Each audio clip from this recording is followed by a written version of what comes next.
from a lot of orthopedicians that internal bracing, there is one term, and a lot of patients ask this term to the doctor. So what is it and how it is like making it in the nowadays life? Right.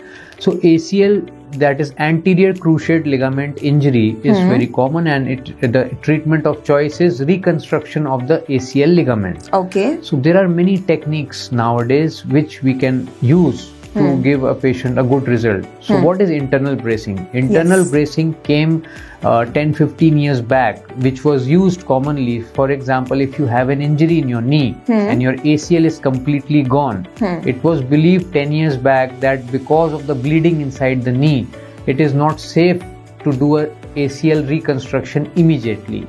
In that case, what we used to do is we used to use a thread which we used to use to fix the lower bone and the upper bone, that is the tibia and the femur, like a brace internally to support the knee so that the knee doesn't get further injury till the time we are doing a reconstruction. Okay. So this was what was happening initially. Nowadays, what internal bracing mean is, if you have a partial ACL tear, it is not important or it is not required to reconstruct the whole ligament.